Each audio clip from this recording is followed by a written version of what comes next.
say that 100% yung ating Pump failure. So ito sir, lalabas. Okay, makikita niyo si control, kaya kasi follow, bumagsak yung percent nila. Kasi sobra na yung binibigay dito ng 100 na. Actually, nag-overpressure na tayo. Okay? So, okay lang yung overpressure, wag lang under pressure. Okay? So, ngayon, overpressure kayo, no? Kapag kayo ay naka-dead slow or slow. Kasi, kung yung pinukonsumo no, AC speed. Okay? At safe speed natin is half ahead of us. Okay? So, sabihin si passing. Okay? So, kung nag-increase tayo ng speed to half, doon lang tayo magkakaroon ng almost equal na supply doon sa consumers natin. Kaya bumababa yung ating pressure. Okay?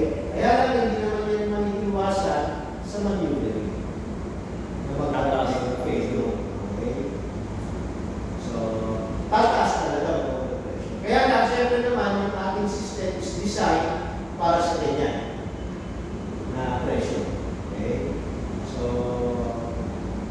malasan na lang kung may pumutok na hose. Pero lahat naman siya covered. Okay? Kaya nga yung block ngayon naka-covered eh. Pero sa mga PowerPoint, meron sa mga block na walang cover. So, unsafe yun. Okay, naka-cover talaga yun. Pati yung block na. Okay? Lalo nga in case na tayo na cover. Okay, sir? So, tingnan natin yung description ng alarm. Kung nagkaroon tayo na failure. Sabi niya sir, mag-pump control failure. Okay? Pwedeng sensor, pwedeng proportional valve. Amplifier, wala na tayo amplifier. Pinaka-rare, mechanical pump failure. Usually, wala pa naman ako narinig na mechanical pump failure bukod sa optic. Okay? So, ito yung magiging effect. No? Yung computer natin or yung AC unit natin sa will attempt to deliver full flow. Ibig sabihin, magbibigay pa rin siya ng milliampere sa proportional valve para mag-100% ahead ka kung ang direction ng makina is ahead. Ngayon, kung nag-aster ka sir, magbibigay pa rin siya ng command sa proportional valve na mag-minus 100%. Okay? So, babaguhin niya pa rin yung milliampere output signal dun sa AC. Okay? Ngayon, ito yung una nyo o-observe lahat. Okay, sir? So, ito sir, naka 100% ahead. Okay, sir? So, ngayon, failure ito. Okay? Kung mag-aster ka, sir, tapos, hindi nagbago yung inyong percent naka 100 pa rin, anong problema, sir? Okay, kasi dito, nung nag-aster, sir, no? Pero ito, naka-positive pa rin. Ibig sabihin, hindi siya nag-minus 100. Kaya ang sabi natin sa effect, i-try ng computer, no? Magbibigay pa rin siya ng signal na ibaliktad yung angle ng minus 100 pag mayroon tayong failure. Kaya lang hindi siya sumunod. So, anong problema siya? Proportional. May problema na kayo sa proportional. So, dito, obviously pala, kung observahan nyo yan during maneuvering, or halimbawa kayo at sea, okay? Sabi natin kayo, nagtag, baka pwede, 15 minutes para tayo, tinagdag natin. Okay? So, pwede yung stop yung engine, i-aster ninyo. Kung hindi yan nag-minus 100%, may problema kayo sa control. Okay? So, alam yung proportional pa rin yung papalitan. So, outright, pwede yung palitan agad, yung magmamaneuvering. Okay? Ngayon, may mga nangyayari minsan sir, no? Dahil lang sa vibration, lumuwag yung 70, pero bumalik yung signal. Okay? So, mangyayari niyan, magwa-100 ka, pero magwa-minus 100 ka rin. Okay, sir? So, kung gano'n, sir, pwede nyo i-try to reset yung pump. Okay? Pag nireset nyo yung pump, sir, so, i-click nyo lang no square. Kunwari, sir, nag 100%, and minus 100.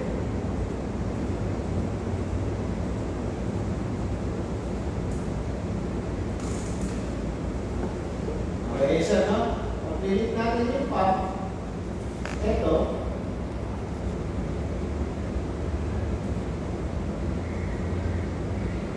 So, may reset mo. Ito, hindi ito magre-reset. Kasi, alam naman natin na hindi siya nag-minus 100. Okay, so hindi yan magre-reset. So, babalik na ulit yung alarm. Babalik ka na siya. Yes, sir. So you can try. Kasi baka temporary lang yung nagkaroon ng problem sa control. Pero kung nag-minus 100% siya, okay, kasi nag-minus 100.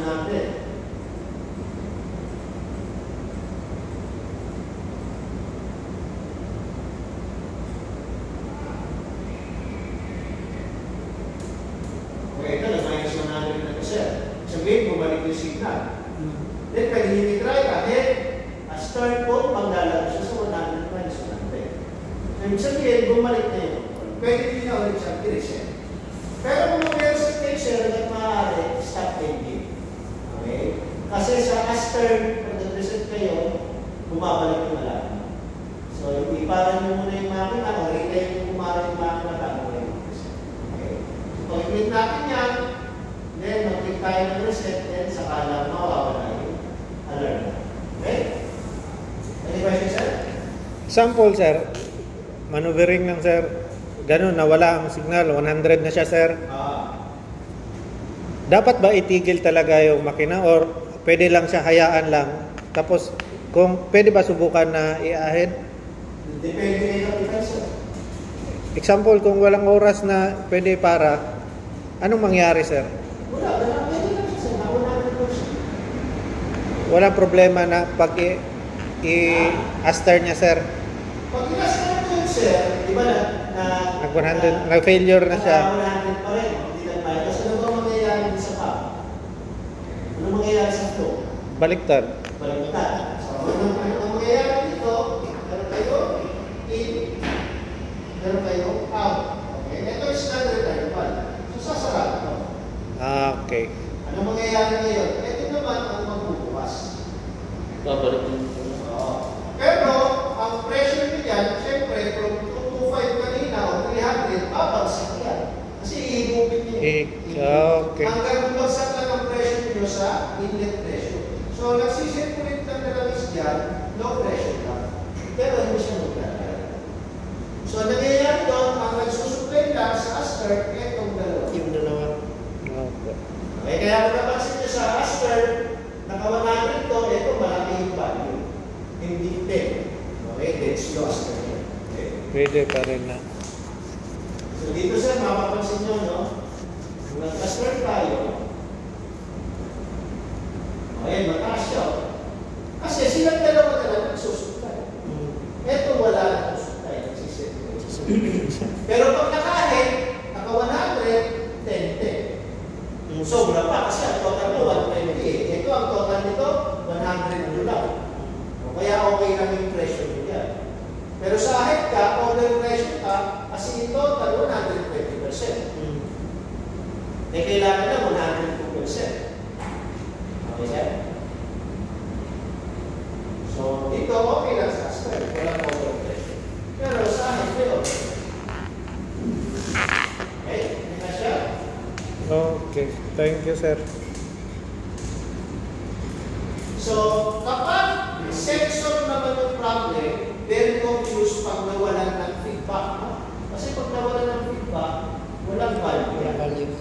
Okay? Pero may control ka.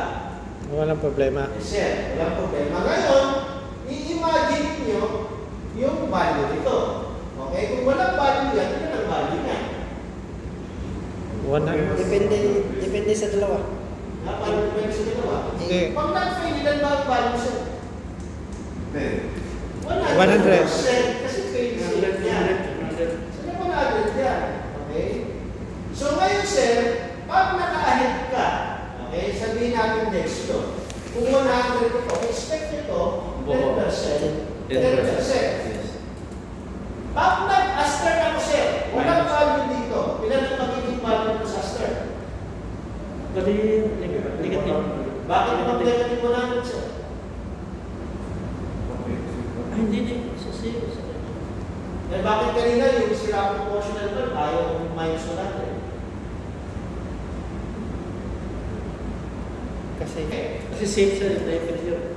Kapag proportional valve ang problema, hindi niya makontrol yung pump. So kaya kahit mag-aspire ka at magbigay siya ng signal na mag-minus 100, hindi mag-minus 100 yung bomba. Kasi sila kayo sa problema.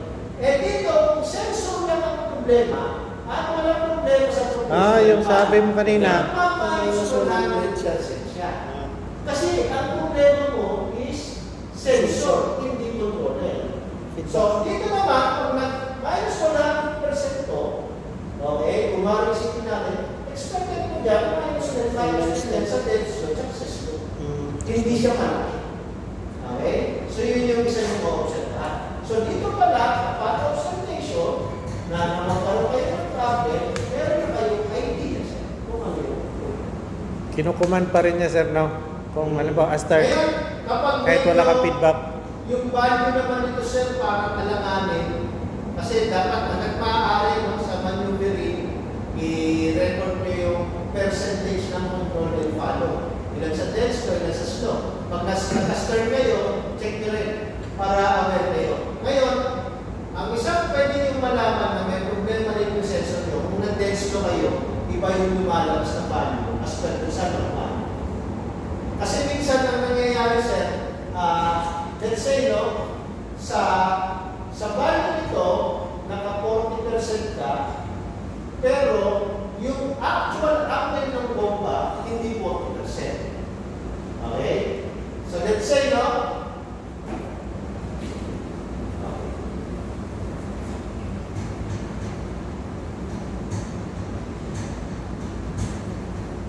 so let's say yung signal nito, mali na.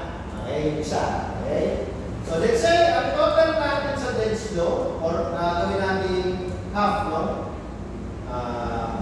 50% yung control set, no? Usual yung normal. Okay? Then, ito ay 25%, 25%. So, ang total mo lang is 100. Okay? So, ngayon, ang nangyari na yung set, ito 50%. Okay? Tapos, napansin ninyo na ito na 40%, ito na 40%. May possibility kasi siya, no? Na yung 25% natin, ilang angle yan? 1/4 ng 15. No. 3.75 degree angle. Ngayon, kung mali na yung interpretation ng milliamp, nagbago na. Pwede, etong 40%, dito pa lang talaga ito, naka 3.75 degrees. So, may problema ka na sa angle niya. Ngayon, kung magpo-40% dito, masyado nang malaki naman yung angle nito. Okay? So, medyo mag-fluctuate yung pressure nyo kasi maghahamon yung follow sa. Okay? So, dyan pa lang may possibility na may problema kayo sa resistance ng sensor. Okay? Yung obvious kasi yung walang signal.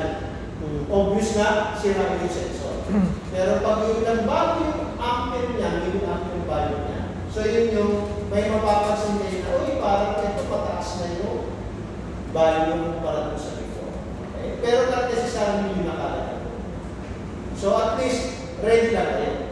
Okay? Pag nagloko, yun yung isa yung paghinala. Okay. Kasi yung ganitong situation, pwede leakage din. At saka pag function tester, no? Pag function Yes, tester, pag function test makikita. makikita na rin. So, dito sa function test natin, sir, okay? Kasi, ang nakalagay dito na reference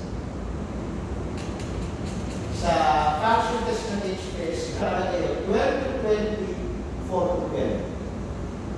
Okay? E paano kung lumabas dito, 30? Malapit na. So, nagbago na yung milliamp nun eh. Kasi, ang normal talaga na values ng bago sila na sensor, dapat 16 to 20 at 4 to 8. Okay? Yan yung pinaka normal value ng range ng sensor dito. Pagbago. Maximum at minimum. Okay? So, pag mababa na kayo dito o mataas na kayo dito, sir, palitan nyo na yung sensor. Huwag nyo gamitin yung 12 to 20 tsaka yan 4 to 12. Paano kung ang ratio, sir, no? 11 Diba, sir? Super. Obviously, mali na. Layo na. Kaya layo na. Masyado nang mataas yung distance niya para magkaroon ka ng ng milliampere value.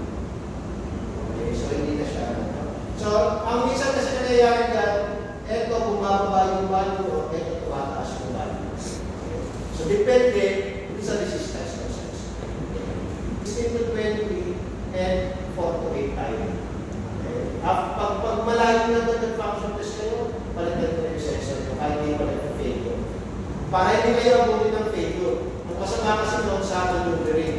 Alam niyo naman yung mga machineries natin yan, mag-dono mo yan, pag may inspector, o kaya critical situation, doon yan sila, mapili yan sila eh. Opo. Okay.